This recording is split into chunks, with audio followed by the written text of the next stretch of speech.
Welcome to this video. Let me introduce the Colombian legal framework in humanitarian aid briefly, especially the framework implemented to provide humanitarian aid for Venezuelan migrants. This framework has drastically improved in the last decade.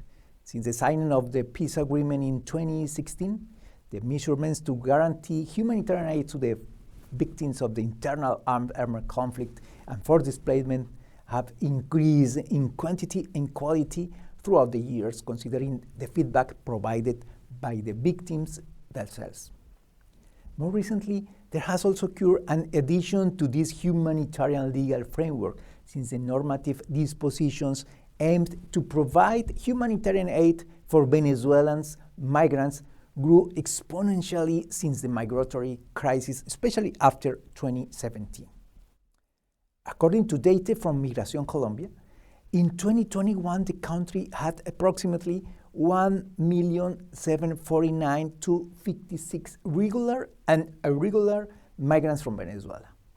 This population has entered Colombia due to the neighboring countries' complex economic, political, and social situation. That's why the Colombian government, through the National Department of Planning, convened a National Council of Economic and Social Policy called COMPAS, with the participation of several top institutions dedicated to different services, including 9 ministries, the Department of the President of Colombia, and the Unit of Comprehensive Attention and Reparation to Victims to create an agenda and legal framework that is called COMPAS 3950, issued on 2018.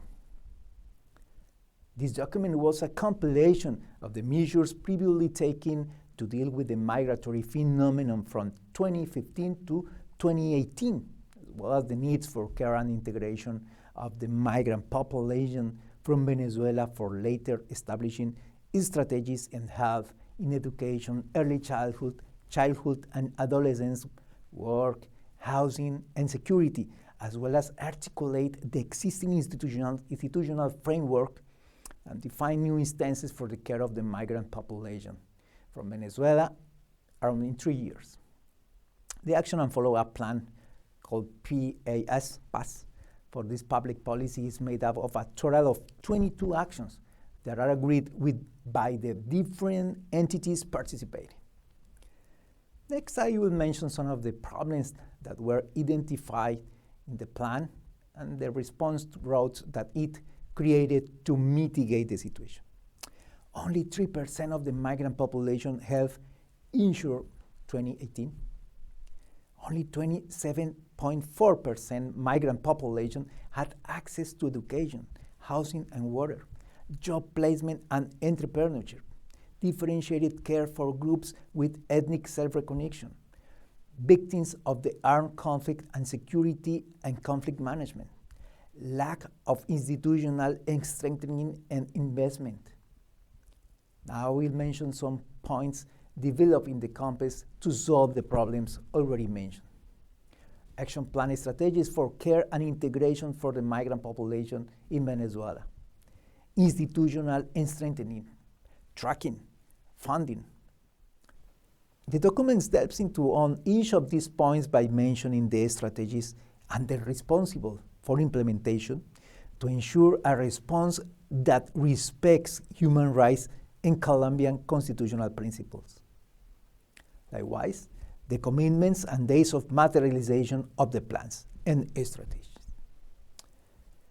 Further, each organization, through other regulations, develops in detail the action plan for the fulfillment of the general objectives. Here are some of the regulations implemented. Resolution 10535 of 2018, it eliminates the visa requirement to enter Colombia for Venezuela citizens. Resolution 872 from 2019, it authorizes transit and exit Venezuela citizens through Colombian territory, even if they have an expired passport, maximum 2 years of expiration. Resolution 8470 of 2019, it allows Venezuelan children at risk of statelessness to acquire Colombian nationality without complying with all legal requirements. Creation of temporary protection statute for Venezuelan migrants in Decree 216 of 2021 and Resolution 971 of 2021. The Decree 216 of 2021, it creates temporary protection permit PPT for a term of 10 years. The same decree gives exclusive mass registration for Venezuelans who under specific conditions can access a temporary protection permit. In April 2022, 473,000 people have received the PPT. It regularizes their situations and allows access rights and essential services. Open access to the formal labor market and open access to all Colombian public health services. It allows proof of permanence in Colombia for the purpose of accumulating the time to require to apply for a Type R visa. From the Colombian experience, other countries must begin to have a plan, a route, and migration regulations focus on the protection of the human rights of migrants. Although each country must respond and adjust its regulations to the specific case, having the pillars and principles of migration within the legislation is fundamental. In this specific case, Colombia begins to build through institutional and legislative instruments a precedent and migration regulations of outputs of international protection.